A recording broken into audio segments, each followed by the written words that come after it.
کیسے اپنے وجود کو ایسا کریں کہ جس سے خدا بھی راضی ہو اور اہل بیت بھی راضی ہوں.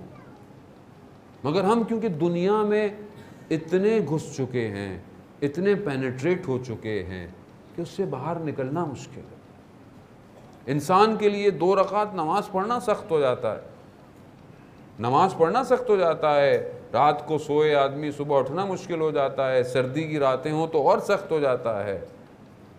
تو جب انسان صرف بستر سے نہیں اٹھ پا رہا تو آپ سوچیں اپنے نفس کو اپنے وجود سے باہر کیسے نکالیں. آسان نہیں ہے، لیکن انسان توسل کرے. وہ رحمان، وہ کریم ہے، اس کے لیے کوئی مشکل نہیں ہے. حضرت سیدہ بابا کے پاس تشریف لاتی ہیں کہ بابا وہ لوگ جو نماز کو اہمیت نہیں دیتے، نماز کو بہت لائٹ لیتے ہیں، ان کے لیے کیا ہے؟ تو رسول خدا بیان فرماتے ہیں کہ جو لوگ نماز کو اہمیت نہیں دیتے 15 عذاب اس کے اوپر نازل ہوتے ہیں. یقیناً آپ سب ماشاءاللہ یہاں اہل نماز ہیں، آپ جماعت سے نماز پڑھتے ہیں. میں بہرحال کیونکہ اپنے آپ کے لیے بات بیان کر رہا ہوں. 15 عذاب اس کے اوپر نہیں جو نہیں پڑھتا. نہیں، وہ جو نہیں پڑھتا وہ تو تاریک الصلاۃ ہے، وہ تو اور ہے. نہیں، جو نماز کو ہلکا لے، کسی اور چیز کو نماز کے اوپر پرائرٹی دے.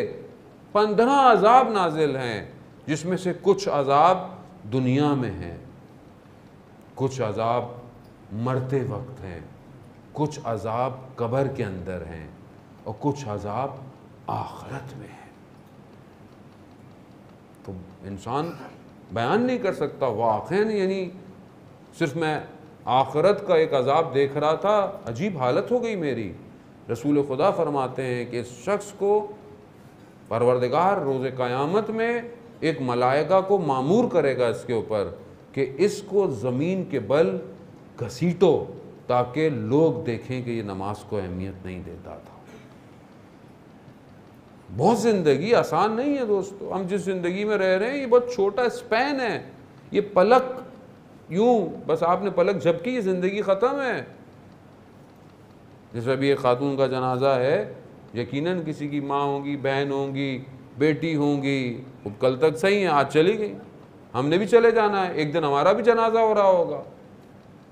ہم کتنے جنازوں کو اٹھاتے ہیں، یہ بھول جاتے ہیں کہ ہمارا بھی تو جنازہ کوئی اٹھائے گا، ہمیں بھی تو کوئی قبر میں دفنائے گا. کیا چیز بچائے گی قبر کے اندر؟ دوست تو وہ ہیں جو یہ پوچھتے ہیں فون کر کے جب کوئی مر جائے، دوست ہیں جنازہ کب ہے بھائی، بس دوست یہی پوچھتے ہیں. مولا کائنات تشریف فرماتے ہیں، مولا فرماتے ہیں کہ چند چیزیں ہیں تمہارے ساتھ. پہلی چیز کیا ہے؟ جو تم نے دنیا کو جوڑا ہوا ہے، اس میں سے وہ دنیا ہے جس سے تم محبت کرتے ہو. جیسی تم دنیا سے جاؤ گے یہ دنیا ختم ہو جائے گی. یہ سٹیٹس، یہ گاڑیاں، یہ گھر، یہ بینک اکاؤنٹس، یہ سب برانڈ، یہ سب ختم ہو جائے گا جیسے ہی تم دنیا سے گئے. یہ سب یہیں تک تھا. دوسرے تمہارے دوست ہیں، وہ صرف اس وقت تک ہیں جب تک تمہیں دفنایا جا رہا ہے، بس اس وقت تک دوست ہیں. تیسرے تمہارے اولاد، تمہاری زوجہ، تمہارے والدین ہیں. وہ کب تک ہیں؟ جب تک تمہیں دفنا کر تمہاری قبر پر کھڑے ہیں، پھر وہ بھی چلے جائیں گے. مولا فرماتے ہیں صرف ایک چیز ایسی ہے جو تمہارے ساتھ رہے گی، وہ تمہارا عمل ہے.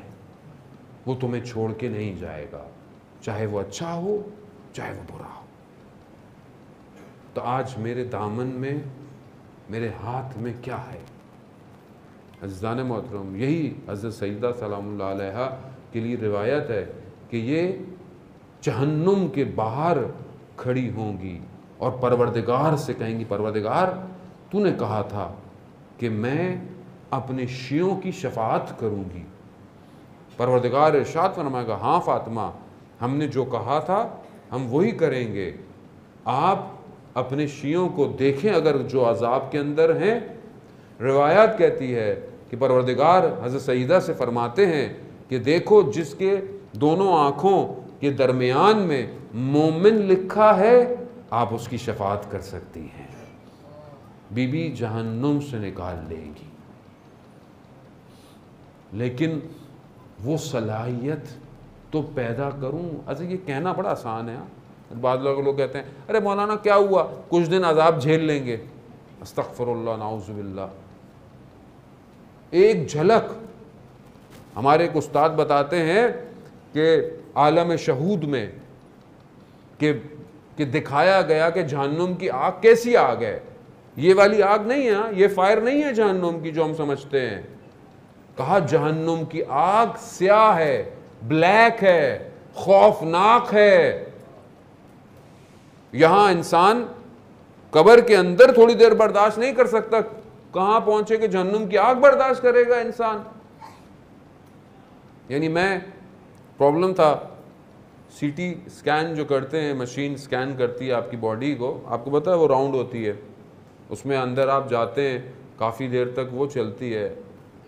میں سکین کے لیے لیٹا اندر, تو وہ مشین اندر لے گئی مجھے, اور پورا راؤنڈ ہے وہ, آپ کو کچھ نظر نہیں آ رہا, کچھ وہ نہیں آ رہا, وہ کافی دیر تک آپ اس میں رہتے ہیں. آپ یقین کریں مجھے تھوڑی دیر کے لیے قبر یاد آ گئی, اور میں نے کہا کہ یہ تو تھوڑی دیر مطلب خوف ہے, ہراس ہے کہ میں اب یہاں سے اٹھ نہیں سکتا, میں آگے جا نہیں سکتا, میری نظر کی کیپیسٹی رک گئی ہے, مجھے کچھ نظر نہیں آ رہا. تھوڑی دیر تھا وہ, کچھ منٹ ہے وہ. تو میں نے کہا یہاں پہ یہ چند منٹ برداشت نہیں ہو رہے, اور اگر خدا نہ خواستہ قبر تنگ ہو گئی تو چیخیں مارتا رہوں گا میں, کسی کو آواز نہیں آئے گی. کون بچائے گا؟